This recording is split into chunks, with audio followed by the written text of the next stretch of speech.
Hello friends, welcome to Kushi Trick English class. Today we are discussing about clause and sentence. First of all the best class 10th और 12th English board exam. जब तक तोड़ेंगे नहीं छोड़ेंगे नहीं। मंजिल ने ओसले से कहा तेरे बस की बात नहीं। ओसले ने मंजिल की आंखों में आंखें डालकर कहा चल झूठी तेरी इतनी भी औकात नहीं। तो अपने को पेपर की वाट लगानी है, डरना नहीं है, पेपर को डराना है और पेपर की खोपड़ी में छेद करना है और उसी छेद में धागा डालकर कॉपी को, अपनी जो सप्लीमेंट्री कॉपी है उससे बांध के कॉपी को भरना है। फिर देखना जैसे आप पेपर दे के आओगे तो पेपर जो है परीक्षा को दुल्हन के रूप में अपने घर पे लेके आएगा। कुछ पंक्तियां थी जो आपकी मेहनत और पढ़ने वालों के लिए मैंने ऐसे ही बनाई है। अपनी मंजिल परीक्षा है जिसको सफलता से अपने को प्राप्त करना है। तो सबसे पहले जैसे अपन क्लोज और सेंटेंस की बात करते हैं तो क्लोज जैसे कि अपने छोटे से वीडियो में पहले पढ़ा था और डिस्कशन भी कर लिया, जिसकी डेफिनेशन ऑफ टाइप्स की अपन बात नहीं करेंगे, अपन केवल प्रैक्टिस करेंगे। जैसे नाउन क्लोज, एडजेक्टिव क्लोज और एडवर्ब क्लोज। तो first of all noun close के बारे में ही अपन डिस्कस करते हैं। तो नाउन क्लोज के बारे में अपन ने डिस्कशन किया, सब्जेक्ट और ऑब्जेक्ट, ये दो इनके मेजर काम होते हैं। तो ये कुछ सेंटेंस मैंने पहले से ही तैयार करके रखे हुए हैं आपके लिए, टाइम वेस्ट ना हो इसलिए। I know that where she lives, मैं ये जानता हूँ कि वह कहाँ रहती है। ये अपन पूछ रहे हैं, वैसे क्वेश्चन मार्क होगा तो ही कहाँ पूछते हैं, क्योंकि हेल्पिंग वर्ब भी होना चाहिए।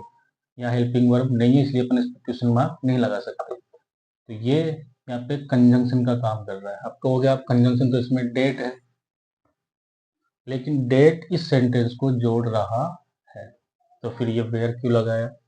वेयर जो है इसमें आपका WH ही है। फिर ये भी कंजंक्शन है और ये भी कंजंक्शन है। डेट जो है आपके नाउन क्लोज के हिसाब से आया। वेयर क्यों आया, वेयर इसलिए आया क्योंकि यहाँ पे ये इस स्थान को जोड़ रहा है, स्थान की बात हो रही है इसलिए वेयर लगाया। तो I know that where she live, तो पूछने के अर्थ में तो है नहीं है, तो ये नाउन क्लोज हो गया। अगर पूछने के अर्थ में होता है यहाँ पे हेल्पिंग वर्ब भी होती, तो दो दो कंजंक्शन इसमें है। ये नाउन क्लोज हो गया। कैसे, ये सब्जेक्ट, ये वर्ब और ये पूरा sentence that where she lives, ये जो है पूरा आपका ऑब्जेक्ट है। किसका, नो का। क्या जानते हो, डेट वेयर सी लिव्स, कि वो कहाँ रहती है, जहाँ रहती है। इसी चीज को आगे जोड़ के लिख लो आप, जैसे डेट वेयर सी लिव्स, कि वो जहाँ रहती है, is known to me, is known to me. फिर ये ऐसे बनेगा आगे, ये बात मेरे को पता है, ऐसी वो इसमें कन्वर्ट करके।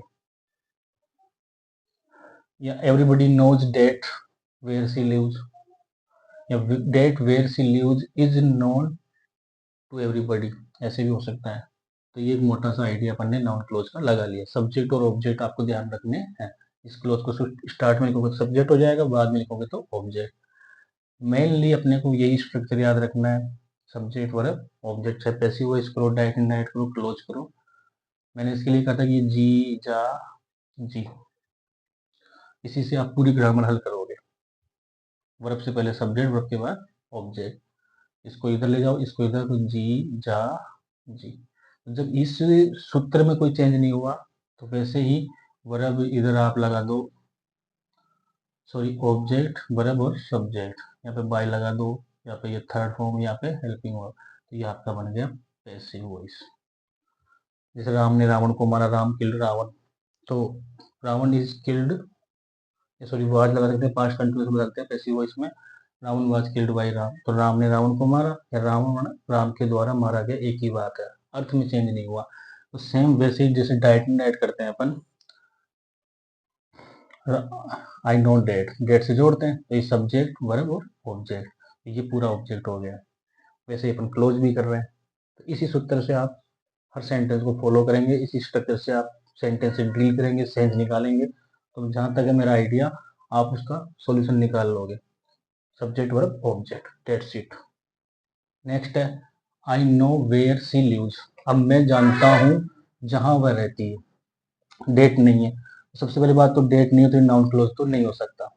फिर है वेयर सी लिव्स। अगर स्थान है और स्थान को क्वालिफाई करने के लिए अपने वेयर लगाया है तो इसका मतलब ये इसके बारे में बता रहा है। और अगर ऐसा होता है तो वो एडजेक्टिव क्लोज होता है। तो इस वाले में तो एडजेक्टिव क्लोज है।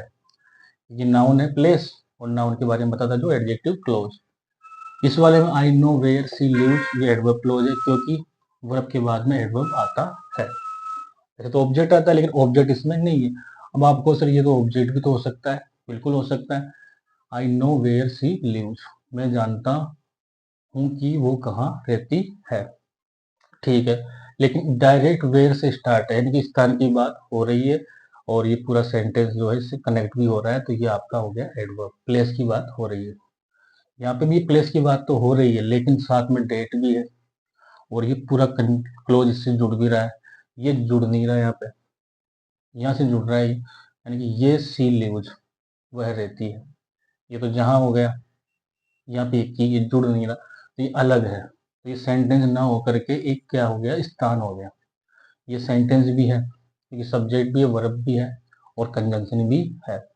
इसको आप अगर कंजंक्शन में ले लोगे तो सब्जेक्ट और वर्ब ही रह गया कि वह रहती है, तो उसका सेंस नहीं निकलेगा। इसलिए यहाँ पे ये स्थान के रूप में आया। मैंने कहा था कि स्थान के रूप में आ रहा है और ये कंजंक्शन के रूप में आ रहा है। हालांकि जोड़ने में भी यूज कर रहे हो तो ये जोड़ भी रहा है और वो ज्यादातर स्थान के लिए आ रहा है, इसलिए ये ऑब्जेक्ट बन गया और ये ऑब्जेक्ट नहीं बन पाया। वह रहती है, बस। इसमें प्लेस है इसलिए ये एडजेक्टिव है क्योंकि इसी प्लेस के बारे में ये बता रहा है। तो किसी नाउन या प्रोनाउन के बारे में बताने वाले शब्द को अपन एडजेक्टिव कहते हैं। और यही काम अगर कोई क्लोज कर दे, ये पूरा क्लोज कर रहा है, स्थान के बारे में जानकारी दे रहा है, तो एडजेक्टिव क्लोज। तो एक सेंटेंस से भी आप इन तीनों को समझ सकते हो। I know that where she live, I know where she live, I know the place where she live. वो नाउन है, ये एडजेक्टिव और ये एडवर्ब। तो ये क्लोज का मोटा मोटा आइडिया अपने को हो गया। फिर भी नाउन क्लोज के लिए आपको डेट और WH याद रखने हैं। नाउन क्लोज स्पेशल जो है इफ से या टू से या नोट टू से जुड़ता है। एडजेक्टिव क्लोज के लिए विशेष है आपके लिए, एक तो हु, हुज और हुम, और ये जैसे वेयर तो इसमें है व्हेन या फिर डेट या फिर विच। वस्तु जानवर, डेट सभी के लिए, वेयर स्थान के लिए, व्हेन टाइम के लिए, हु हुज हुम व्यक्तियों के लिए। जैसे the boy is standing there is my brother, the car is parked there is mine मेरी कार है, द गर्ल इज स्टैंडिंग या sitting there is my sister, the boy who helped you is my brother. इस तरह से भी अपन कर सकते हैं, वो एडजेक्टिव क्लोज में होंगे। अब अपन थोड़ा सा डिस्कशन कर लेते हैं सेंटेंस के बारे में और कुछ कंजंक्शन के बारे में जो फिक्स है और मैंने कुछ तैयार भी किया आपके लिए स्पेशल, जैसे एंड और सो और बट। इनके लिए एक सेंटेंस हो सकता है और उनमें अपन तीनों लगा सकते हैं। सी वर्कड हार्ड, उसने कठिन परिश्रम किया। She passed the exam, she passed the exam. तो अब कठिन परिश्रम किया और उसने कठिन परिश्रम करके एग्जाम को पास कर लिया। मान लो कि एग्जाम में एंड दे दिया, ठीक है, एंड से अपन ने जोड़ भी दिया। अब अर्थ भी करके देखो, उसने कठिन परिश्रम किया और एग्जाम पास कर ली, सही है, बीच में लगा दो, हो जाएगा। सो से भी हो सकता है ये, देखो, she worked hard so she passed the exam, ये भी सही है और ये भी सही है। अब ये बट से भी हो सकता था, देखो बट से ऐसे हो सकता था, देखो एंड भी और सो भी और बट भी, ये तीनों आते हैं अपने कंपाउंड में, यानी कि फैन बॉयज में। मैंने बताया ना फैन बॉय, देखो ए से एंड आ गया, बी से बट आ गया और ए से सो आ गया। तो ये तीनों के तीनों मैंने कंपाउंड सेंटेंस के लिए, क्योंकि नाउन क्लोज, एडजेक्टिव क्लोज और एडवर्ब क्लोज जो है, तीनों क्लोज आपके कॉम्प्लेक्स में आ जाते हैं। थोड़ा सा अपन कंपाउंड सेंटेंस का कर रहे हैं, फिर अपन सिंपल का भी करेंगे। तो ये अब बट का करना है, मान लो